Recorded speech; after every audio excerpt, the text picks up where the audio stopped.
Well, hello, everybody. Welcome to Aquarius Rising Africa.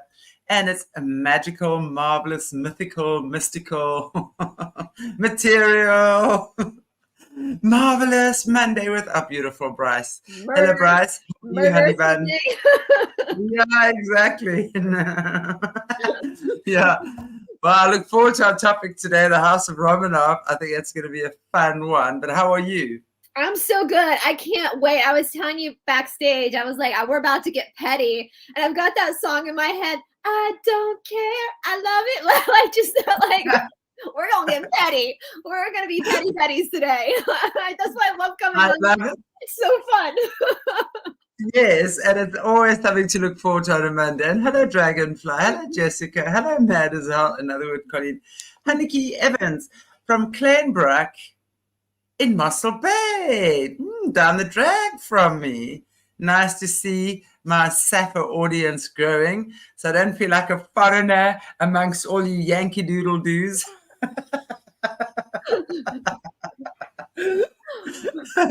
You know, my biggest audience is Americans, right? I mean, I love you, Americans. I really do. I was convinced I was marrying Jimmy Osmond. Jimmy Osmond from that was my beau. He was singing "I'll Be Your Long-Haired Lover" from Liverpool. I was convinced I was going to live in America one day and get married to Jimmy Osmond. But anyway. Okay, I'm seeing a future show, Shanti. You come to America. We're going to take a road trip across this country and find him. Y'all might have to bail us out of the jail for stalking, but I kid you not. I was telling someone the other day, I even found a picture of him. Oh my goodness, yes, of the record cover that my mother found. I was like 5 or 6, man, and I was absolutely in love with him. But you know, I think as South Africans, there were so many sanctions against us at the time because I was living in the height of apartheid. Yeah, we only had Americans and British that were allowed to even give their music.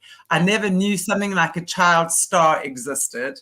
And there was this kid singing "I'll Be Your Long-Haired Lover" from Liverpool. You're like, it's destined. It's destined. Exactly. So yeah, anyway, so I always maintain Jimmy Osmond was my heartthrob, and I was convinced I would get married.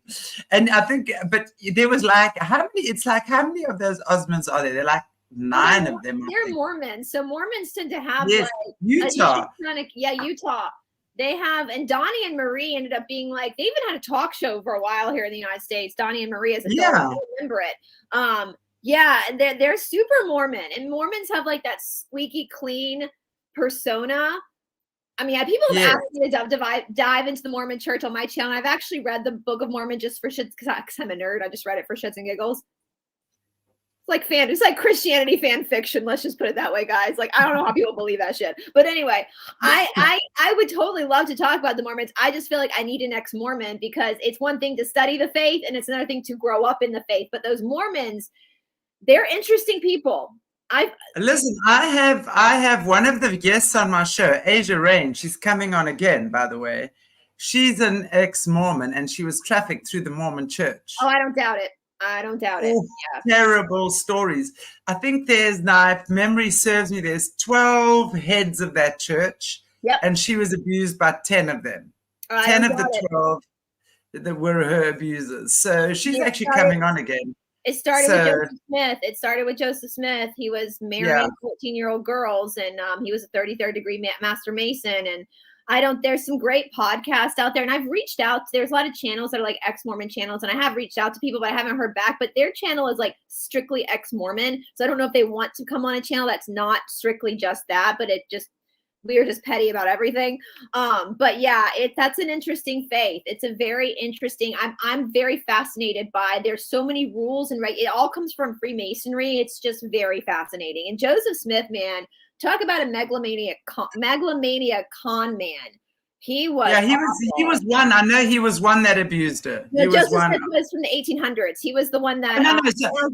Who's the one? Sorry, who's the one that's head of the church now? Oh, I don't know. They've had Hinckley. They've had. I don't know who the current. They call him the prophet. The current prophet is now. If anybody in this comment section knows, because there's a great podcast called The Mormon Stories, a Mormon Stories podcast with John Dehlin, I think is his name. He's a psychiatrist and ex-Mormon, and they go through the history of the Mormon church a lot. So that's what I know more of is the history versus what's currently happening, because I find that obviously not shocking to our audience. I find that shit fascinating.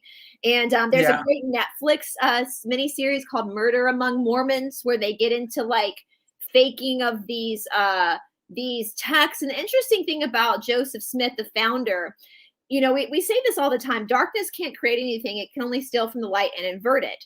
And a lot of what Joseph focused on was the Americas being kind of the promised land. Well, now we're learning more about Tartaria, which, not to change the subject, but Shanti, Tucker Carlson was speaking about Tartaria. Do you know who Tucker Carlson is? Yeah, the reporter who went rogue. Somebody sent me a clip yesterday where he was talking about Tartaria, and I was like, "Oh, it's going mainstream." I was like, we've been talking about it for years, and now it's mainstream. He's been talking about some other stuff as well, wasn't he? Talking about SRA not too long ago. Yeah, probably. Yeah, probably. But now he's been seen wearing a red Kabbalah bracelet thing. So now, of course, everyone is now up in arms that he's like oh my gosh, he's I don't even know what else. Yeah, well, people can wear a red bracelet or a band, so I don't know. I just was in shock that he was mentioning Tartaria on, like, because he's a mainstream guy, and it's like, wow. And I like yelled to my boyfriend, I was like, oh my God, Tucker Carlson's talking about Tartaria. Like, all of a sudden they're starting to drop this on mainstream. But Joseph Smith kind of hinted at a lot of that stuff. Now, a lot of what he said was complete rubbish. Like, it wasn't, but there's some truth in the fact that there's more to the American continent that they've led us to believe. And so, it's fascinating, to say the least. And Joseph Smith, like, he sprung up kind of in that time in the early 1800s where spiritualism was big, where America had just won its independence, so we didn't have the control of the government for real estate. There were a lot of like wackadoo belief systems going on all over the country because people all of a sudden have the freedom to be wackadoo. So very fascinating. So I will have to check out your Mormon guest, because I find that shit real fascinating. It's real magical, the Mormon faith. It's she's coming. She'll be coming on one of these weeks again. We're in the process of conversing as to when she can come on. But terrible story of abuse in the Mormon church. And but wow, she's come out of it amazing. She's actually a fantastic healer now as well. That's great. Dragonfly, I know. I did actually read the other day when I was looking for the record cover of Jimmy standing like this in his bottle green pants and his lilac shirt when he was like 6 or something. That was the record cover for his record that I had, that I played nonstop. My family nearly slaughtered me because of it. Anyway, I did read he had a stroke, but I also read that he's okay now. So, Jessica, I'm so sorry to hear about your tremors. I'm assuming that has to do with PTSD. So sending you lots and lots and lots of love, and I'm very happy that this channel is saving you, because that's what we are. We all little healers, schmealers here. Yeah. And we all just get together and have fun. So yeah, I'd love to sort of give you and preach advice to you right now, but I know everyone doesn't like that. But all I know is that tremors are coming from a place of anxiety. And when you are free of that anxiety and that stress, you will be free of the tremors. So more and more. Yeah. I had tremors for Jessica. I don't know if it's the same tremors you had, but Shanti was right. It was my yoga practice was making me have tremors, and it was my boyfriend that was like, the practice is showing you that there's some unresolved trauma in your body, your nervous system is reacting to it. And so absolutely, I think Shanti is right. EMDR therapy helped me with that a lot. EMDR therapy helped me with the tremors. So that's sad. What's EMDR therapy? Yeah, it's the EMDR therapy, is the rapid eye movement therapy. And so basically, so if you have like CPTSD, like complex post-traumatic, this is what I had. I didn't know I had it, because the thing is, like, when you are gone through so much, it starts to become a reality, like that level of being on high stimulated alert. So you don't realize you're stressed out even when you are stressed out. And but the body keeps the score, right? And so when we sleep at night, when we go into REM sleep, which is the deepest level of sleep, the eyes will rapidly move back and forth, the pupils, and it's like relaxing the nervous system that connects to the brain. And so that's why when people say sleep on it, they're clear-minded when they wake up. But if you're in a place of distress, your body's not going to go. Your nervous system's not going to allow you to go into REM sleep. And so that builds on itself. And so when you do EMDR therapy, what they do with the healer or a therapist that's trained in trauma is they actually bring you mentally to a place of distress. Then they have you watch their hands go back and forth, and they move them in different directions depending on what nervous system connection they're working with. So you're basically getting the benefit of the REM sleep while being awake. And the first time I had it done to me, I was driving home in Atlanta traffic, and I was so calm, and I had never really felt this sensation of calm before, never. And I didn't realize, and I remember sitting in traffic and looking around at all these other cars being like, is this how everybody else feels? Yeah. Like I didn't even, and so it really was beneficial for me. Now they also use it with lights too. Different therapists do different things, but absolutely, Shanti is totally right, Jessica. If the tremors are stress related, there is so much that is out there with holistic healing, with healers that can help you kind of because that's Caleb has obviously battled with tremors and things as well, but I mean from his combat PTSD, and he has a spooky 2 machine. And even though, and that's of course the Rife frequencies, the home Rife machines, and I have a little one, the Hiwi. I mean, I've got to tell you, I'm in love with my little Hiwi. It is the cutest thing. It's this big, and you stick it on to wherever you want it on. I do blood purification. I do all sorts of things. It's amazing. And even though, I mean, in his situation, he had to detox, and he went through quite a hectic, horrible detox. But detoxing is so important, because you can imagine when you've been in the military for that long, I mean, the amount of shots these guys have, what he's been through in terms of the abuse, the trauma, all of that. He's had to detox from that as well. And now he's starting to feel the release, and it's actually phenomenal. So anything like that, I'm going to suggest that you go natural, that you do something that is more healing, whatever's going to work for you. You know, different things work for different people. I mean, I just have to give a shout out to Jessica for even addressing it. So many people deal with this stuff and they just ignore it or think it's just normal. So props to you, Jessica, for actually being proactive and addressing it. That's what we mean when we say you're your own savior. You're actually acting as your own savior, and you're saving yourself. And so applauds to you, Jessica, for and being brave enough to say that in a comment section on a live show, because now you've probably helped other people. You probably don't even know it, but there's probably somebody watching, not even commenting, that's like, wait, I get tremors too. So thank you, Jessica, for actually even sharing that with us. Indeed. Indeed. So, Brice, tell us about the Romanovs. Okay, y'all, we're going to be petty. So... Y'all, we're the Petty Betty Club. We're the Petty Betty Club right now. Well, here's my thing. We are indeed. And it's fun to be petty and gossip about people who are dead, right? Like, who's it hurting, right? You know, they're not here to defend themselves anymore, so there's no proof that it didn't happen. Right. It's like, and this is my thing, like, you can divinate about the future. Nobody really knows what's actually going to happen in the future. But my thing is, like, if we can just look at the past and notice the patterns, then we are, because what the best predictor of future behavior is what? Past behavior. And I have said many times that the cabal is many things, but stupid ain't one of them. They're very smart. However, they're not creative, because they can't create. No, they're very uncreative, and they're very, and they will emulate, but they can't create. They will steal, and they will counterfeit.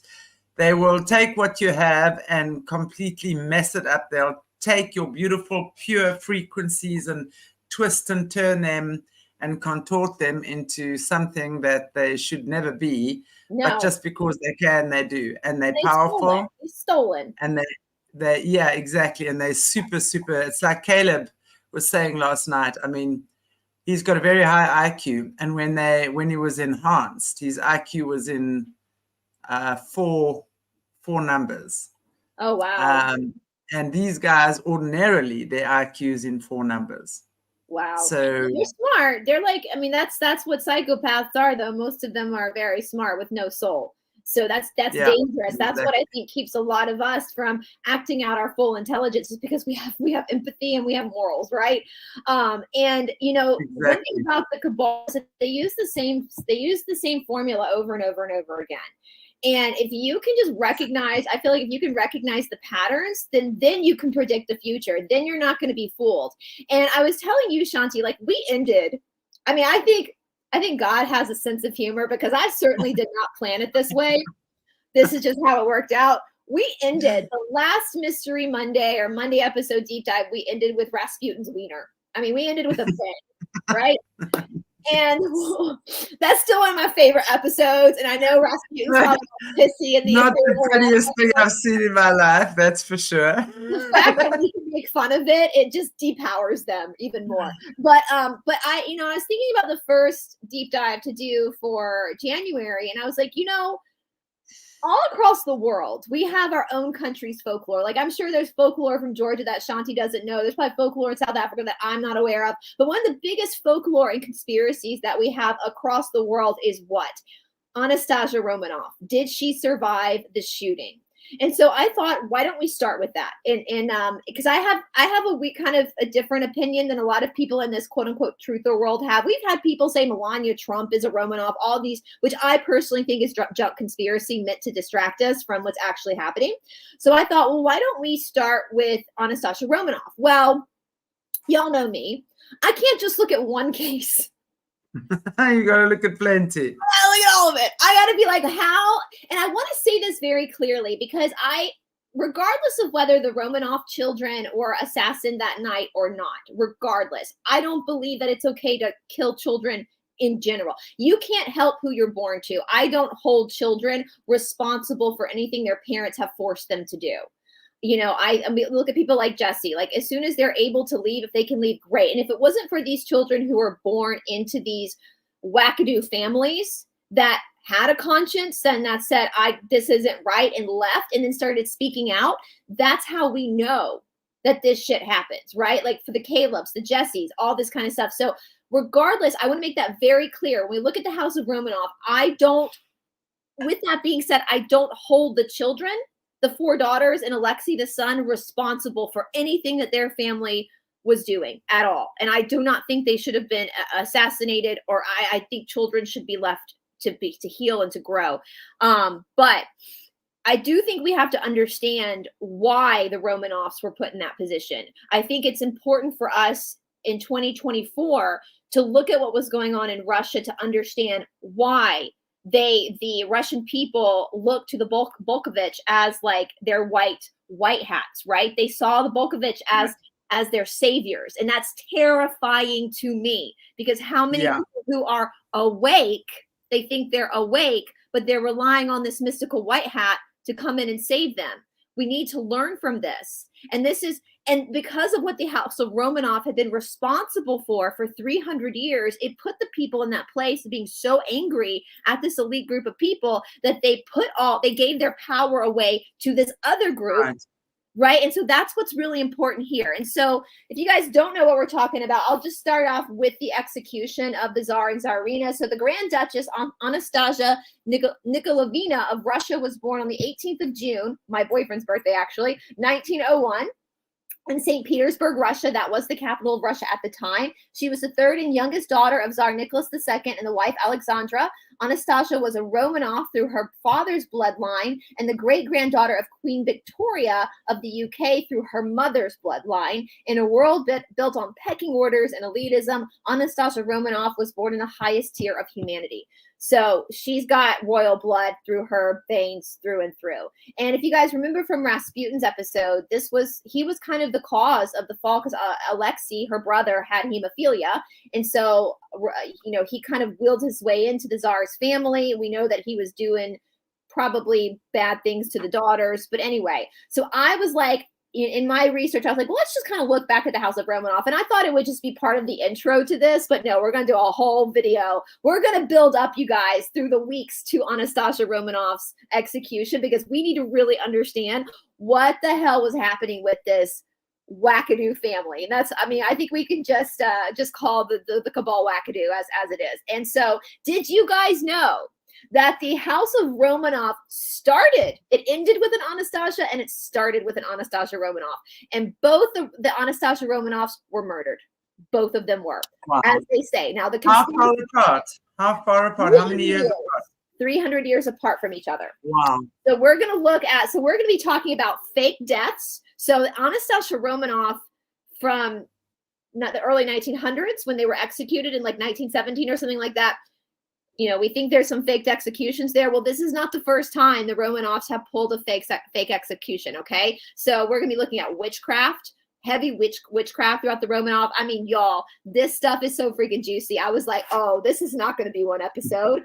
Shame on me for thinking that. It rarely is one episode because this stuff is so juicy and it's so petty. So we're going to go back 300 years. We're going to start 300 years earlier from the execution of the Tsar and the Tsarita. And we're going to talk about the creation of the House of Romanov. Before the House of Romanov, it was the Rurik dynasty of Russia that ruled for over 700 years before the House of Romanov came in. Now, I want to be very clear before we get it. Like I've said a lot, I'm not really fascinated. I love history, but military history is not something I'm super fascinated in. I only really talk about military history if it's relevant to the story that I'm telling. So I want to make it very clear before people get in the comment section and start being bitchy about this. The territory of Russia, when we start with the House of Romanov, is not what it is today. I am aware of this. Shanti is aware of this. We're all aware of this. I'm not going to be talking about the expansion, though, unless it's necessary. And next week, it might be necessary with the person we're going to cover next week in the Romanov dynasty. But for now, that's not super necessary. We're not looking at military strategy for this particular story. What we're looking at is witchcraft, murder, faked executions, and basically false flags, psyops. So I just want to make that clear. All right. So the Imperial House of Russia, or the House of Romanov in Russia, ran from 1613 to 1917. I said in my notes again, ironically, the bloodline came to power by the crowning of Michael of Russia, the first Romanov after the fall of the House of Rurik, and Michael's great aunt was a woman named Anastasia Romanov, who married Ivan the Terrible on the 3rd of February, 1547. So she is like the matriarch of the Romanov family. So we're going to get into that. So she married into the Rurik family. And then her brother's descendant became House of Romanov that came in. So she started it.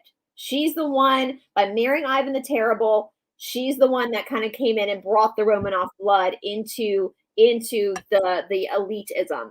So we know that the original, and there's some, I sent you a picture of like a statue of Anastasia Romanov, Shanti. Obviously this was in like the 1500s, so we don't have super clear paintings of her or what she looked like, but that's kind of how she's portrayed. She's kind of portrayed in this like saintly way. And I'm not saying she was, her husband, listen, Ivan the Terrible, they ain't lying. Like, he was freaking awful. But Anastasia is kind of shown. Yeah, he was terrible. He was awful. Like, so they weren't lying about that. She was probably born around 1530 is what we think. She was the second daughter of Roman Yurovich Zakharin Urier. I'm not Russian, so please, guys, I'm from the South. Like, some really popular, really powerful aristocrat. She was born to the aristocratic. He was what they called a boyar, which is a member of the highest rank of feudal nobility. And so he's the aristocrat immediately under royalty. So one thing to remember about the aristocrats, you cannot be aristocrat unless you are of a particular bloodline. Okay, so like Shanti and I both carry Rh negative blood. So we would be considered eligible to be aristocrat. Now they love their Rh negatives. What this also means is that the aristocrats also descend from a king or a queen. Yeah. So they can trace their descents back to the same. You see this in the English court. So they're all kind of like 10th, 11th cousins. They're all the same protected bloodline, right? So we're probably cousins, Brice. We must be cousins. Because on my dad's side, I'm King Charles from the British side, and on the German side, I don't know which, but I know I'm German aristocrat. Yeah, oh yeah, Germany. that's why we're RH negative. Like my boyfriend is also RH negative, and he's a direct descendant of Sir Thomas More, right? So obviously, like we, I think it was King Edward III, which from the 1300s of England. Both my boyfriend and I are descendants of King Edward III. Thank God it was the 1300s because we do share a common ancestor. Hundreds of years ago, though. But yeah, so that's so I just kind of wanted to put that out. It's not like Anastasia Romanov, the OG Anastasia Romanov. It's not like she just like came in out of the fields and was like, la la la, here I am, a commoner. No, my friends, like Kate Middleton, they try to sell us that she's a commoner. She ain't no commoner. She's not no, like, come on, you guys. She's the same bloodline. Like, they're not gonna go pick some peasant off of the streets and be like, it is, yeah. Like, no, this is all a particular family. Like, it's so anyway. So Anastasia was the daughter of this boyar who was right under the royal monarch. And so he obviously, if you know anything about the history of these court systems, the aristocrats were pulling the strings when it came to the decisions that the monarch made. They had their advisors, their parliaments that would come in. And so that was her father. Her father was a big deal to the king at the time, who was Ivan's father, Vasily III. So that was the king at the time of Russia. He was considered the Grand Prince. He wasn't the Tsar yet. That comes in later. King Ivan the Terrible is actually the one that dubs himself Tsar, which means like it comes from the word Caesar. So like, as I said on my video, that means that he thought he was the kingiest of kings. Like he was the kingest of them all. So at this point, they're not trying to it's like a pissing contest, right? He's not trying to out king anybody. He's just the Grand Prince of Russia. So the Tsar stuff hasn't come in yet, all right? But her father was also, not only was he an aristocrat that was advising Vasily III, he was also a military leader. So we think about the military industrial complex, like her dad was also like, so this OG Anastasia, like again, y'all, they're going to make it seem like she was just in the fields picking flowers, like making bread with her mama as a peasant. No, y'all, no. Like they did, like girl was an aristocrat. Girl was not. She wasn't no commoner. Like she wasn't. Like exactly. Like, common sense here. So now this kind of cracked me up. So back in this time in Russia, or what was Russia, as well as other parts of the Byzantine Empire and other like more Eastern European courts, they would have what was called a bride show. This cracks me up because we kind of did the same thing in the South. They were called debutantes. No way, come now. Yes, seriously? We still do debutantes. Now at this point, my mama's on the debutante committee, y'all. My mama is on the debutante committee. I'm probably not supposed to say anything, but there is a committee in each town where they pick the eligible women to be debutantes. Oh my gosh. So for those who don't know what a debutante is, basically a debutante in the South, they do it all over the South. You come from like an aristocrat family. I did come from a family that was very powerful in the South. And so the young daughters in my generation, it was after your first year of university. Your first year of university, that summer, they would have this grand ball, the debutante ball. And it's if you really think about it, it's fucking weird. You have to wear these like bride dresses, like these bridal gowns. And your father, it's a big ball, all the upper crust of society comes. Your father presents you to society. And it's a big dance, and you get called, your name gets called, you walk out, and you're presented to the social society that you're eligible now to be married off to an eligible other man. So all the young bachelors sitting there checking out your chicks. I mean, usually the boys come because they have to, because it's a societal thing. Now, at this point, it was more just culture at this point. Like they weren't really selling us. Like none of my friends, it was just something fun to do. But back in the day, and back in this time for the bridal shows, as they called them back then, this was like serious business. And I laughed because Anastasia was selected for Ivan, who would become Ivan the Terrible, who was the prince, the heir apparent to the Russian crown. And so basically the aristocrats would get these invitations from the royal court to bring their daughters on a specific day to be shown to the heir apparent, and the heir apparent would pick the girl that he wants to marry. So much like a debutante, y'all, so much like a debutante. So anyway, So Anastasia went because, her dad was, of course she went to this bride show. And this was held at the Moscow Kremlin. Now, I sent you a picture with Putin. So the Kremlin is still used today in Russia for, I thought was interesting, for a lot of their, the seat of power. And it's where Putin lives now, basically. It includes 5 palaces, 4 cathedrals with a wall and towers around it. Again, now it's the official residence of the Russian president. So the Kremlin, obviously, my conspiracy mind goes, oh, they must be on a landline or a portal or something like that, because why would they still use this area for such important guys? This is in Moscow, but at this point, St. Petersburg, or no, excuse me, not at this point. My mind just jumped. Sorry. Moscow was the center of power. We are going to get to St. Petersburg becoming the center of power, but now it is in Moscow. So anyway, now at the time of this particular bride show that Anastasia participated in, there were between 500 and 1,500 girls presented. So 500, I mean, that's 1,000 number jump. But I got to giggling because can y'all imagine the dressing room? I mean, you think about beauty contests today. Can you imagine the cattiness and the bitchiness of these girls? They were probably like ripping each other's dresses and like stealing each other's hair pieces. Corsets. They would have been stealing each other's corsets. I'm like, y'all know. I mean, let's be real. Y'all know they could have made a really great, if TV was around at that point, that would have been a fantastic reality show. Like, get the cameras in there. Absolutely. Get your corset, like, exactly. Because when they wear those dresses, of course, the corset they had to pull them in, and whoever had the tiniest waist, I mean, that was the thing to have, right? To look the tiniest and the boobs were popping out the most, because I think that was really what it was about. In Russia, they would put these things on their heads, like decked out in jewels, and so I just can't. And of course, there were probably some girls there that couldn't be bothered, that probably didn't give a shit, that they just had to be there, so they didn't care. But I just thought there was probably some catty stuff going on backstage.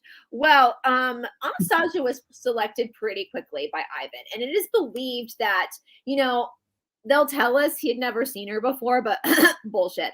Her daddy and his daddy were basically work colleagues. And, my father owns a veterinary clinic with 2 other guys. They were partners, and it was the Colbert Watson Animal Clinic. They owned it. The 2 other guys, Jeff and Barry, that my dad owned the clinic with, have kids as well. Now, their kids, and my sister and I went to different schools, but we knew their kids because our fathers were business partners, right? Like, we knew their kids. Yeah, of course you would. Yeah, of course they would have. So she was probably selected for him anyway. Exactly. So you're telling me, though, like, they want us to believe that Ivan just saw Anastasia and was like, oh, like, that's my... No, y'all, he knew her. They knew each other. They've known each other their whole lives. Like, they're come on. So anyway, they were married on the 3rd of February, again, 1947, at the Cathedral of Annunciation, which is located in the Kremlin. It is said by many, many sources that Ivan loved and feverishly adored Anastasia, so much so that he took no mistresses during their short marriage. Now, that to me was a pretty big deal. And we're going to see the same thing with Nicholas and Alexandra 300 years later. That they, even though they were in arranged marriage too, they seem to really love each other, which I've seen a lot of people talk about this, like that it was very misogynistic because kings were allowed to have mistresses, but queens were not. And I want to make this clear. So this is why that rule existed all over the courts. It's very simple, common sense. Again, we're talking about a bloodline. If a king is boinking around with peasant women and gets a peasant woman pregnant, no big deal, right? For the king, for the royal family, right? Big deal for that woman. Now she's going to be single mama in like peasant times. That's going to suck. But for the king, that's no big deal. If the queen is boinking around on the side with a peasant man and gets pregnant with a baby that is not of the bloodline, that's treason. Yeah. I'm not saying that's right, but those were the laws. So that is why queens were not allowed to have suitors or affair partners, because they needed to make sure that when they were pregnant, that they were solely pregnant with the king's child to preserve the bloodline. So taking emotion out of it, just looking at it from a very logical, common sense perspective, that is why, again, kings were allowed. It wasn't about being like a macho man and being, very patriarchal and women are nothing. No, literally just, it was common sense about carrying on the bloodline. But he did not have any mistresses with Anastasia.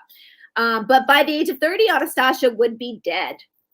She would be the first of 6 to 7 to 8 wives of Ivan. There are a few wives that we're not sure of. And that's when it gets fucking juicy, y'all. Like, there's some witchcraft going on with these wives. And this kind of reminded me a lot of King Henry VIII in England. Because he was a tyrannical king who was just killing his wives. But Anastasia would be dead by 30. Now, before her death, Anastasia did give Ivan 6 children. So she was fruitful, multiplied. So at this point, he has at least 2 sons. So the Roic line, so they believe, is now held sturdy by at least 2 sons and heir to spare of Anastasia and Ivan. Okay, so Ivan believed that the Boyars had poisoned Anastasia, and he took out his anger in gruesome ways, blaming it on the murder of his wife. All right, so this is what I find kind of interesting. There has never been any proof that the Boyars had killed her. Like, there for a long time, there was no proof that she was poisoned. For most of history, people thought Ivan was just a little delirious and delusional and was mad that she died, that she just got sick and died. However, in the 90s, some forensic scientists exhumed her remains. He was right. She was poisoned. Yeah, I'm sure she was. But was it not? I mean, but also through witchcraft, I would imagine that there would have been a lot of that. Well, it seems like Ivan also poisons people. Like, we often think of poisoning as being like a woman's weapon. Like we can think about Lucrezia Borgia. Like, all these women were poisoning, but Ivan was also being a little petty bitch and poisoning people too. So we're gonna get into that. So, all right. I just thought that was interesting. They found high levels of mercury in her bones. So he was right, y'all. He wasn't wrong. He was pissed for a reason. They poisoned her. Now, the reason why they poisoned her, I can only imagine might have been political, that they wanted to slip another person in there to take over, because she did have his ear. You know, so in a lot of these cases, in these royal families, the wives don't really have much say. All they are is to be bred and give babies, and they're political pawns, basically. But it does seem that the original Anastasia had Ivan's ear. And so if you are a boyar who's also trying to get Ivan's ear, and the wife is not letting you get your way, you're going to do something to get rid of the wife, right? All right.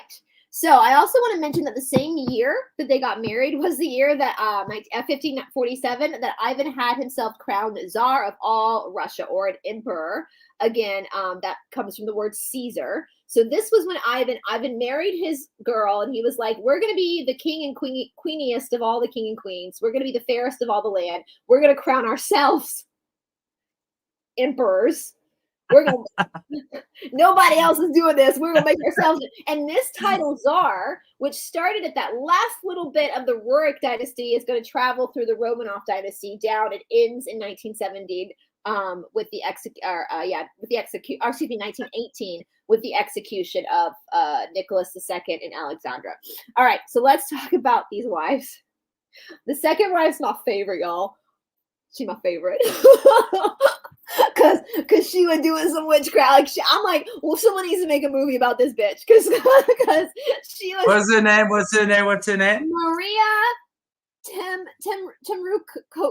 Temrukovina.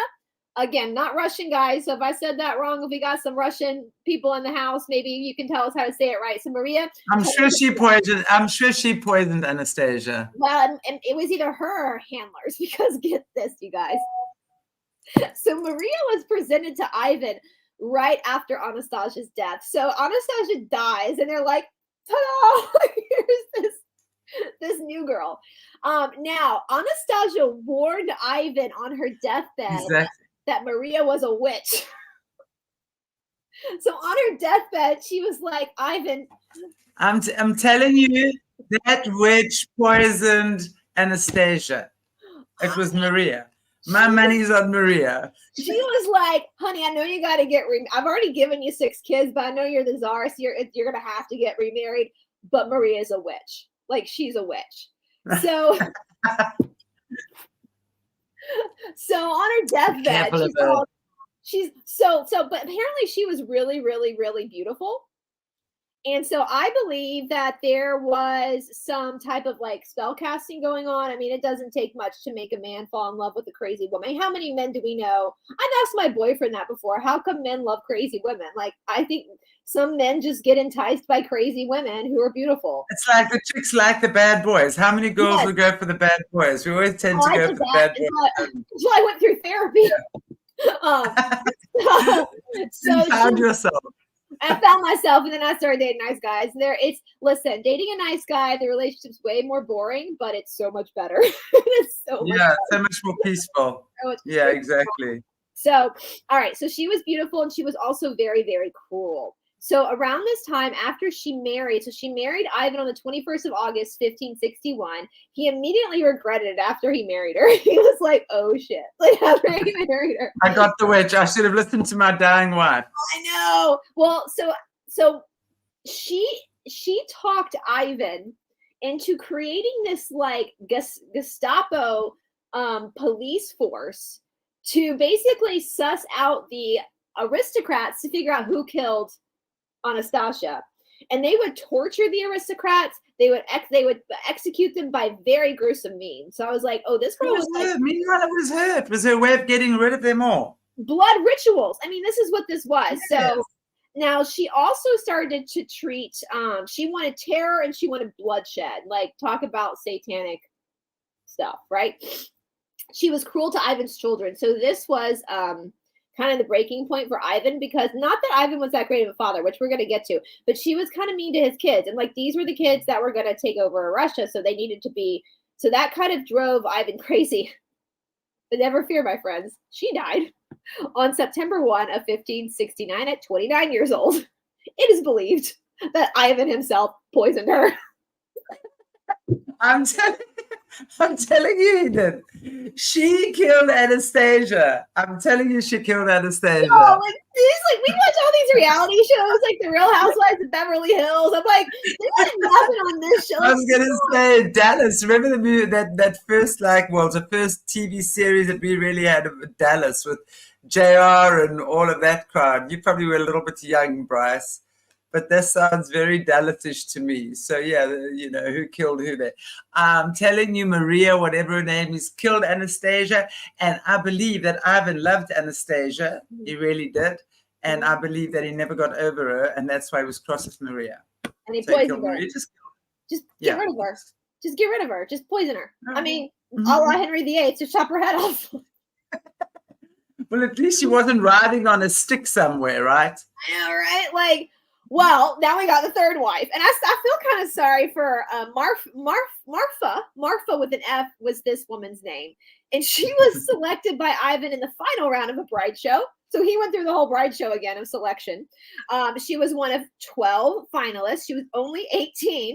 She married, sorry, this is so bad to laugh, but what can you do? It's been over like almost 500 years now, so you can only laugh. She married him on the 28th of October 1571 and died 16 days later of poison.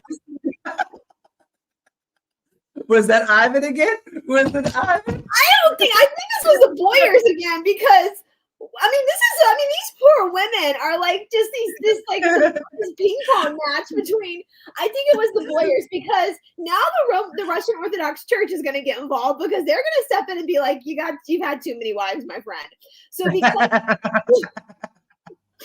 because Marfa died 16 days after the marriage, she was sick when she married him. She was slowly dying of poison. Ivan claimed he never consummated the wedding. How could he? She was sick. So he's like, doesn't count. Marfa didn't count. Doesn't count. We never got to shag. Yeah, exactly. So I get a fourth wife, right? And this is when the Russian Orthodox Church was like, okay, one more wife. That's it. Maybe you shouldn't have killed Maria. We know Maria was a bit of a bitch, but maybe you should have just lived out with her.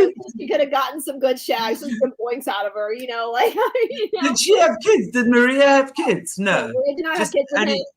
None of them until the last one had a child with him, which is what's going to cause some of the troubles towards the end of this.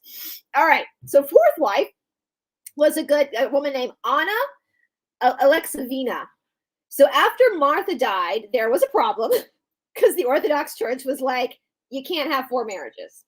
So he had to jump through hoops. But they all died. What does that do? They all died. But Martha doesn't count. Martha, I didn't get to boink Martha. She doesn't count. Oh my gosh. So that is so hilarious. He jumped through hoops. They finally relented. And they were like, all right, Ivan the Terrible, we're going to let you have wife number 4 because Martha died. So we'll just say, okay, here you go. We're going to give you an exception to the rules. So he marries Anna on the 29th of April, 1572. But by 1574, she bored him sexually. So he sent her to the nunnery.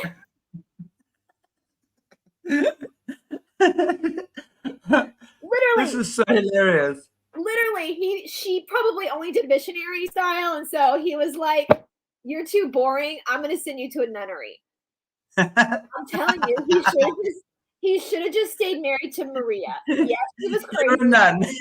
Yes, you're a nun. Cool, but at least it was a fantastic sex life. That's all I got to say. Because Anna, at least he didn't poison Anna. At least he was nice enough to be like, go live in a nunnery. She's probably like, yes, okay, please, thank you. So that's because the church would have like really cottoned on now. Yes, well, now we get to the 5th wife. Another Anna, so this is another Anna, and he married her without the church's blessing in 1575. So he kind of pulled a King Henry VIII, where he was like, I'm gonna take my toys and go home. I'm gonna take my ball and go home. If you're not, I'm the czar. I'm the kingiest of kings. I'm the Mac Daddy. I made myself the Mac Daddy. You church, you can't tell me what to do. If I want a damn 5th wife, I will take a damn 5th wife because I'm the kingiest of kings. It's just like little kids throwing temper tantrums, right? That's how I see this. And so he marries his 5th wife, Anna. And he also claimed she was boring as well. Did he send them both to the nunnery now? So where did she go? It's probably the same nunnery. They both got sent to a nunnery. I'm sure they could have written a fabulous tell-all book. If this had been in modern times, those reporters would have been knocking on that nunnery door being like, I'll give you a book deal. And a movie deal, or turn it into a movie. Who do you want playing you? Exactly. They probably like, his wiener was like this big, so not much I could do with that. Not much I could do with that. He's a little bit kinky. He likes Nutella. No, I'm like, the fact that that's what's recorded in history, I mean, y'all, that's what I'm telling you. I don't understand why people say history is boring. History is not boring. History is the juiciest shit you want. My mother loves the stuff you love. My mother loves. She loves the royals, and she loves these Russians and what have you. And I tell you, that's why she would tell me these stories. It's hilarious, actually. It's so funny. I mean, it's awful for them back then. Trust me, to both the Annas, like, I know that must have been very embarrassing to have that announced as to why your husband's leaving you. But I bet you anything his wiener was like this big. And so I'm just going to take their side on that. Or maybe they didn't want to marry him to begin with. When you don't want to have sex with somebody, you tend to not be exciting in bed. So that could have been it as well. So now the 6th wife. Now, on record, we only have 6 wives, but there are people that believe there was like 8 wives, so there's a couple we're missing. But the 6th wife is probably the most important to the next of our story. So this was Maria Feodorovna Gaia. I know I'm not saying that right. We'll call her the final Maria. A final Maria. The 6th wife was a final Maria. And she came from, and this was very much a political marriage. She came from a very aristocratic family from like the Poland area, I believe. I know it wasn't called that then. So this was not just an aristocratic marriage. This was like a very much arranged political strong suit for Russia. Now, she married him in 1581, and she did have a child with him. So she had another son. So she has a 3rd son, and this is going to come into play later on in the story because now she not only has a child with him, but she has a son. So, It is said that by 1582, Ivan was trying to ditch her, though, and marry Queen Elizabeth I's relative, Mary Hastings. So he was bored with her, too. So he was going to go to Queen Elizabeth and get an even stronger match to marry with Queen Elizabeth, but he died in 1584 before that could happen. So when he died, he was still married to the 6th Maria. Now, at this time, we have what we're going into is called the times of trouble in Russian history. Okay. Now, in my opinion, I wrote this in my book. The Romanov family is going to start in the times of trouble and they're going to end in the times of trouble. Just like they started with an Anastasia, now they're going to end with an Anastasia. Okay. Very karmic, right? So this was a period of political crisis that began in 1598 at the death of Fyodor I. So who was Fyodor I? That was Anastasia's second son. So what happened to her first son? So her first son was killed by Ivan accidentally. So Fyodor was not supposed to rule. Fyodor, the son that inherited the throne at the death of Ivan, the Rurik son, was considered to be intellectually disabled and had no heirs. Okay, so he was. I probably think he either had Down intellectually disabled. Is that a new way of saying he's friggin' stupid? I think he probably had Down syndrome or something like that. I mean, you can look at paintings of them, but you know that they could change paintings because it does sound like he honestly too reminded me a little bit of Louis XVI before the fall of the Bourbon House with Marie Antoinette, where we know Louis XVI, when he first married Marie Antoinette, was too busy playing with his toys to want to consummate the marriage, which could have just been an age thing. But I think it just sounds like he probably had Down syndrome or maybe had been autistic. I don't know if autism was even a thing back then. It does sound like he just literally wasn't just incompetent, but there was literally something wrong that made him not be able to be the best at running a nation. Okay. Which at this point we can see Fyodor I is almost like kind of like Biden. What does it Probably matter? too much inbreeding. I mean, like, hello. Yeah, exactly. Inbreeding is a nature's way of telling you we're not supposed to boink our brothers, right? Nature's I way don't of even know how you can want to boink your brothers. Like, I've got good-looking brothers, but I've definitely never wanted to go anywhere close to them in a dodgy way. I was looking at some old pictures of I have somebody that's doing lineage on my dad's mother's family because they were interesting. And I was looking at some pictures of like my great-great-grandfather and like my great-great-uncle. And I was like, damn, they were good. Nobody told me this side of the family was so good looking. And then I was like, ew. All of a sudden I was like, I can't believe I had that thought. I never even knew these people. Like they lived long before I was born. But I was just like, also like, ew. Like, and then I thought that I was like, well, like, no. It's hilarious because I look at my father's side of the family, like he's like, and I'm going, I did not come from that lot. They're all tall. They're all like 6'8". I swear they're like giants. That's my dad's family. They're well over 6 feet tall. But yeah, no, I think we've all had that moment where we've seen a picture of our grandfather young, and we're like, oh, that's what grandma saw in him. You kind of have that like, oh. No, these are all the dodgy aunts and uncles. I'm like, nah. Yeah. Oh, that family, that's it. But yeah. So, you know, I think that even if your relatives are cute, you're not supposed to be boinking your DNA relatives. No, you're not. So I mean, he was married off, obviously, Fyodora, but there was no heirs. I don't think that, from what I understand of his mental capacity, I don't even know if he was interested, if he had the mental capacity past the age of like 8 to even be interested in even knowing what to do with a woman, you know, to create heirs. And he was kind of puppeted by his brother-in-law. So his wife's brother was the one that was, I mean, he was like a Biden character, where he was basically just a puppet, where the people behind him were the ones ruling Russia at this time through him. Now, again, he had an older brother, Ivanich, and Fyodor, who was the heir apparent too. But his older brother was killed by their father in 1581. He experienced blunt force trauma to the back of his head by a specter. So apparently Ivan the Terrible and his heir apparent Ivan Ivanich, who was supposed to inherit the throne, who was mentally competent, who was being prepared to take over, he got into a fight with his dad, and his dad lost his temper and smacked him with a scepter and killed him. Blunt force trauma in the back of the head. So, and that was the first son with Anastasia that died. So now it's the spare. It's Fyodor, who was literally a spare because he was mentally incompetent. And so when he passed away, now we're looking at the son of the sixth wife, Maria. which is a guy named Dimitri. Now, it was stated that Dimitri had died in 1591 of a seizure.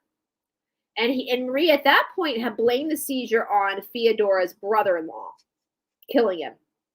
But then we have a false Dimitri that steps up. Okay, so this is common again in the Romanov family. We're going to see this later with the. So where does the false Dimitri come from, though? Who we're going to talk about this. There's going to be a few false Dimitris. Okay. So there was this story that came about. So before this happened, it was believed that Dimitri, the third son of Ivan the Terrible, died in 1591 of a seizure that Maria blamed on the brother-in-law of Feodora killing him to get him out of the way. Because if Feodora did not have heirs, then the brother-in-law would be made czar. Okay? So up until this point, everybody thinks Dimitri is dead. Well, then all of a sudden, after Feodora dies, this false Dimitri steps up and says, no, that was all a rouge. My mother sent me to a monastery to hide me because she knew the aristocracy was after me. And you just believed I was dead, and here I am. Ta-da! And so at this point, so then Maria changes her story, and she's like, yes, this is my son. This is totally my son. Totally my son. I can see it. Yeah. This is I've known anyway. I've always known. Ha ha! I fooled you all. Ha ha ha! This is my son. So he gets crowned czar on the 10th of June, 1605, but only rules into the 17th of May because they killed him.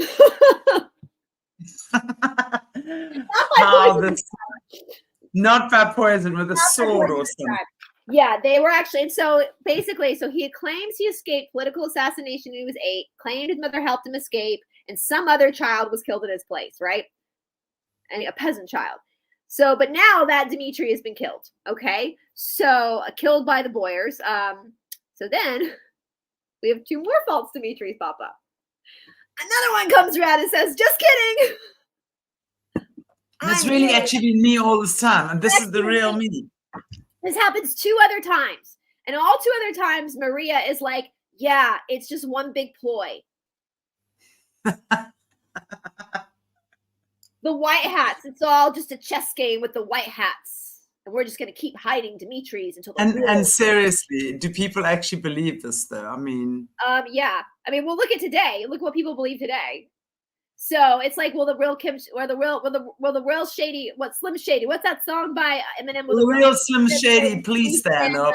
Please stand up. Please. I mean, that's what song's going through my head. If I had to remake this movie, the story of this, I would have them in period costumes, but I would add in modern music. You know how they do that sometimes? And you do know that song's about split personalities, right? Hey.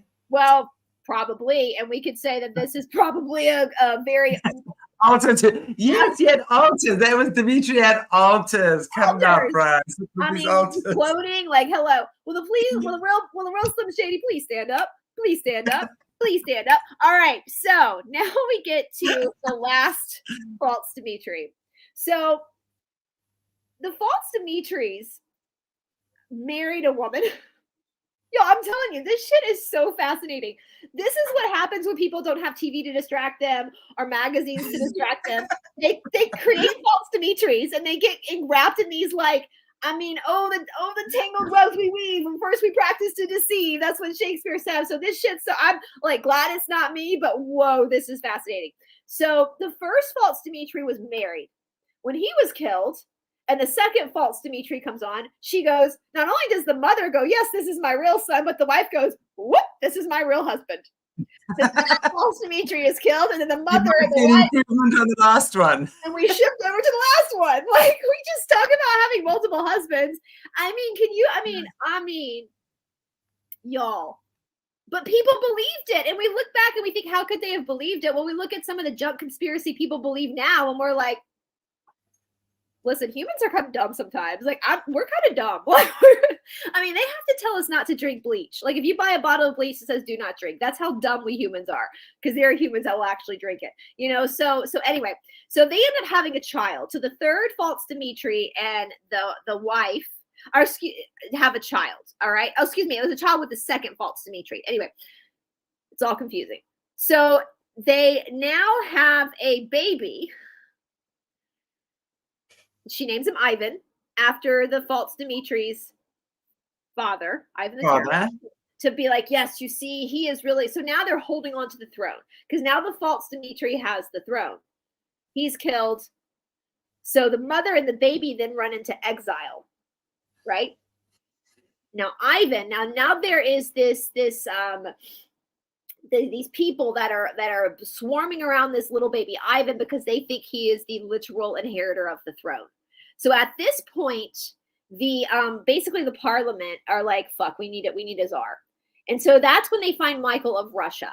Now, Michael of Russia's grandfather, Nikita, was Anastasia's brother, right? So she's the great aunt of Michael. Michael, when he was very young, 16 years old, they brought him in to be the czar, okay? He had put into exile with his mother due to his potential claims to the throne. So when he was born, they went ahead and put him into exile. So Michael, I actually kind of feel sorry for Michael. Michael's this kid that's basically growing up in a small town in the middle of nowhere, just kind of living this life. Like literally, even though he is of royal bloodline, they've kept him kind of away, like legitimately. And now we have this catastrophe with Theodore I not having any heirs, with all these false Dimitris popping up. It's just times of trouble. Russia's in a horrible economic state. And so the parliament decides to make Michael the legitimate czar, but by bloodline. They also know because Michael is 16 years old, he's going to be easy to manipulate. So they pull Michael out from, I mean, can you imagine growing up in a small town and all of a sudden you're the kingiest of kings? Like you just have this crown on your head and now you're the czar. So Michael is the literal start of the Romanov house. Well, after Michael gets crowned czar, we see baby Ivan, who was only 3 at the time, Dimitri's son, which this Dimitri guy is, I don't even think now they've done DNA testing, and they were not part of the Rurik family. They were just randos. But there's this group that kind of invades Moscow to put Ivan on the throne because he's the rightful heir. Well, they get captured, and this is what's heartbreaking. So not only do they execute the leader of this group, but they also execute the 3-year-old little boy. They hang him. So now Michael has no competitors to the power of Russia, and this starts the Romanovs. So next week we're going to talk about Peter the Great because he was not so great. And this is what's fantastic about history. Well, anyone who calls himself the Great is not great. No. Yeah. And we have been taught. Just a question here from Hula. What year are we talking now? So 1613 was when Michael was crowned czar. 1613. So we're talking 1600-ish. Wow. Yeah. So this starts the House of Romanov. So we're not going to go through all of the rulers of the Romanov house, so we'll be here for like 2 years. I'm going to hit on some of the big ones, though. Be the ones that we all study, that even if we're not Russia, the ones that we all study, and look at where we've been manipulated to what to believe about these people, like Peter the Great, Catherine the Great, so that we understand where the manipulation lies. And then we're going to end with Tsar Nicholas II, Alexandra, and the assassination by the Bolshevik. Because I want you guys to see like the buildup of what happened to put us in this position that we're in. We're in it right now. Like we're in it right now. And so if we don't understand what happened historically, then it's bound to repeat itself. And I don't want to end up like the Soviet Union. No offense to the Soviet Union. I don't want to end up the way that they ended up. That's a cautionary tale. So, but we have to understand like how the abuse of power happened from the Romanovs in the first place to make people so pissed off, because we're seeing that abuse of, we can laugh about it now looking at these crazy stories, but this is an abuse of power. Like throughout all of this stuff, what about the people? It's me. I'm the ruler. I'm the best. I'm this. I'm that. What about the people? They're the ones paying the price. And then exactly. And just seeing the habit of them to have fake executions, faked assassinations, where they're now saying somebody, and see how that mirrors what's happening today. Right. Look at Princess Diana, John F. Kennedy Jr. They might be alive, but is there a potential that they're not, and that is a conspiracy put in to manipulate us? Can we not look back 300 years ago and say, they've done this before? It's like, exactly, it's a cycle repeating itself. It's like Groundhog Day. Yep. Just Absolutely. with different players in Groundhog Day, right? Yeah. Just without nunneries and exactly. like I just that's the humor is. So, you know, so I hope I'm glad we're going to go through all this because we need to look at this so that we can catch ourselves making the same mistake again. I agree. I agree. But I love this. It's super interesting, Brice. It's super, super interesting. It is. So thank you for another marvelous Monday. They're such fun days. Good way to start the week. What is that? The Boomtown Rats? Tell me why I don't like Mondays. Remember the Boomtown Bob Geldof? Oh, that was about a murder, though. That was about a guy that shut off a kid. Yeah. I was thinking, you know, I must do an arrow drop on Bob Geldof because he became a Sir Bob Geldof. But he came and was doing the Live Aid concerts here in Africa, and all of the money was given to the dictators that really annihilated the entire nation of innocent Africans to slaughter. Hey, you guys, what about the people? What about the people? It's all them. They're the ones that are the stars of the shows. It's all about them and their power and their health and their success and their wealth. What about the people? Exactly. So exactly. Yeah. Anyway, yay, everybody. Thank you. Always cool to have you in here, Colleen, Hula, Jessica. I send you lots of love, honey. Hope you're going to feel better very soon. And everyone else who has joined us in the chats. Tomorrow night, tomorrow morning for you guys. You Yankee Doodle Doos are always like a few hours behind. I'm a time hopper, yeah. I'm a time traveler. You see, in Africa, we like a bit of ahead of the game. You all just think we like so far behind, okay? Yeah, we're ahead of the game, yeah. Starting now. It's only 10:19 a.m. over here on the East Coast. So our days it's are 5:19 p.m. Yeah. It's been a beautiful day. We've already like set the stage for you for today. It's a gorgeous day. Okay, awesome. So take that from me. Yeah. Awesome. Thank you, Jeannie. And I agree with you, Jeannie, your previous comment about Brice. It's fabulous the way Brice delivers. Yeah, Jeannie left a message earlier saying it's so good. I can't remember the exact comment, but basically talking about how nice it was that the way you deliver. Oh, thank you. This shit just cracks me up. Like Yeah, but it's so fun the way you do it. It really, really is. It's fun. And I think you're right. And tomorrow night on Tuesday, every alternate Tuesday now, Veronica Swift is going to be my guest. Veronica Swift does these amazing blogs about everything going on.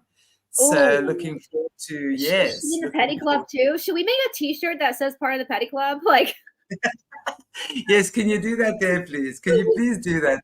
That'd be so fun. Yes, absolutely. So Veronica Swift will be on tomorrow. And what else is happening this week? Brice again on Wednesday. We're talking about the yamas. We're going deeper in. You see, it was supposed to be the yamas and the niyamas, but of course Shanti does the niyamas and then the yamas because I think it has to be that way. You first got to look at yourself and then you look at those around you, not those around you and then you. So in my mind, I think like that, right? So I don't know. Total sense. Exactly. And then on Wednesday, we've got Jessie, which is actually going to be with Jessie on Wednesday as well, looking at the infiltration of these young military guys into America and what's happening in Chicago with all these hotels, these guys just being dumped off at these hotels. And yeah, I honestly... Has she talked about what happened in Miami? Yeah, we've actually been talking about it. We're going to speak about that as well on Wednesday. Yeah. People are saying they were giants. Yeah.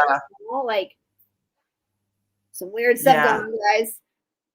I know there's lots of portals opening. All these veils are thinning right now. And this is why Caleb's information is so pertinent at this point as well, because this is what he's been talking about for years. Caleb keeps saying, I've been telling people this for years and now it's happening. So, yeah.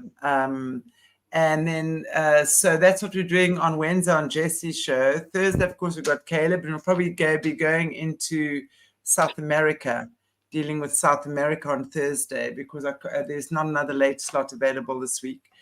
Friday, I'm on Catherine's show, and then I'm going to be doing a drop on Oscar Pistorius, y'all. Do you remember who Oscar Pistorius is? He's that South African athlete. He had no legs, right? Oh, yeah. Double amputee, and he has just been released from prison after 11 years after murdering his girlfriend in cold. I remember that story. I remember that. Yeah. Yes. So I'm going to be doing stuff on Oscar on Friday. I'm going to be digging into him. I'm so pissed off. He was just released from prison. And you know, normally I'm not, you know what? I look at these things and I go, okay, well, but this is just so annoying because what the hell? He's a skanky, dirty liar. You know, for me, if you've come clean, you've earned your shit, and you said, right, I did it, I'm sorry. And, you know, you take ownership, then I can say, okay, cool. Now you've repented, because in Christianity, that's repenting. In my language, it's really just owning your shit and taking responsibility and apologizing and changing your ways, right? So he has still to this, and now he became all religious in prison. And now he's apparently grey and smoking, and he's gone all religious. I'm going, well, now he goes to jail and finds Jesus, and now he comes out and he's all as good as new. I'm so annoyed about that. But there's definitely, I mean, he comes from a very wealthy family, and I'm pretty damn sure, you know, there's people in this country that have sat that I know for a fact are innocent. They have not committed the crimes, and they've been sitting for 30 years and over. And this little son of a gun comes out there, little kingpin without his legs, and he's on his little Blade Runner. I mean, he was dubbed the Blade Runner. I mean, this guy could run, make no mistake. I mean, he's quite a miracle the way he could run with those Blade Runners of his. I mean, he was beating able-bodied athletes, but I think he must have had a bit of an advantage, I think. But I mean, still, for him to achieve that is miraculous. No other guy has. And of course, he had all the model girlfriends and stuff like that. But yeah, he's been out of jail, and he's just been released out of jail. So I'm very annoyed about that. I mean, it's such a slap in the face to women, right? What message is that actually giving to women? How safe are we? You know, when people are sitting in jail for much longer for lesser crimes, and this little son of a gun is out on. Well, speaking of, can I plug, Shanti, what we're going to be doing? Us and a lot of our friends. I just sat. So you guys probably know our good friend Doug Kramer mysteriously passed away, and he was doing a lot to expose. I mean, I've been all weekend went through a bunch of his research, and like when I say he had it all, my friends, as he would say, my friends, he had it all the evidence. He had his channel taken down 4 times. People thought he was crazy, even though he always showed his evidence. And Doug and I on my channel, we were going to go through his summer, his Being Raised in a Secret Society series and really elaborate, combining his research with mine. And then he passed away, which we know was very mysterious the way he passed away. I've got suspicions. I know Shanti does as well. But anyway, we are going to take it on. And I have gone through his work, and I've divvied out to all of our friends, to Catherine, to Tamara, to Shanti. And we are going to spotlight, speaking of all these crimes that these people got away with, we're going to take Doug's work and we're going to go through his work and add our own work to it and push it out there again, so that the world on a greater scale becomes aware. I'll say what I said off camera, because what did Janis Joplin say? Freedom's just another word for nothing left to lose. You took our friend. You took our friend, and we're not psychopaths. You just pissed us off even more by taking our friend. Absolutely. So exactly. And the thing is, it's stuff like that God takes care of. I have no doubt about that. And the minute that somebody like that gets taken out, because I do believe that guy was taken out, not physically, I've told you what my sense on that is. They didn't come to his house and do it like that. Why not, Hula? we are announcing. I've already said it. I've already said it on my channel. Listen, I got nothing left to lose. I'm not a parent. I don't have, and at this point, I'm so pissed off, and I feel Doug around protecting it. Yeah. I feel now that he's on the other side, I feel, and that might sound like a little woo-woo, but I feel like he can protect this work, and I'm not gonna they're not gonna win. And Doug protects. You know, the bottom line is this is what I'm saying. We are the real truthers. Yep. You know. Yep. No, I will. Yeah, if I shut up, if I stop speaking, they win. The cabal wins. Exactly, that's the point. I am that's why I don't ever shut my mouth. I mean, I will shut my mouth if I want to surprise you, but that's because I want to surprise you, and not because for any other reason. And honestly, these things have tried with me. There's been one attempt on my life. Oh, same. Yeah. Oh yeah, there's stuff. I don't think our viewers actually know the full story of what we've been through off camera. Yeah. No, I mean, we've been through it off camera. There's so much I have not spoken about. We've had our lives threatened. They're not going to shut me up. They are not gonna. Oh, but Hula, I'm already doing it. I already got 2 episodes up. And I'm filming a 3rd one today with Catherine Edwards, our friend Catherine, about this. So exactly, they're not gonna. We're putting it out there. The world must know, the energy must know. And honestly, they take our friend. Yep. That's part of it. He's our tribe. We will take over what we're doing. And, there's a lot of prayer warriors out there. You guys are, I mean, if I just look at how you guys have supported Caleb in these last 2 months or so, just in terms of, and I want to tell you, you guys, you should have seen Caleb in the beginning. He would not talk. He was like completely defensive. I had to tiptoe around him like I was on glass eggshells. I kid you not. I don't blame him. You have empathy for him, what he's been through.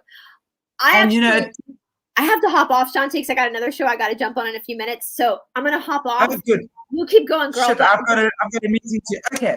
Well, we will see you. We will see you very soon, guys.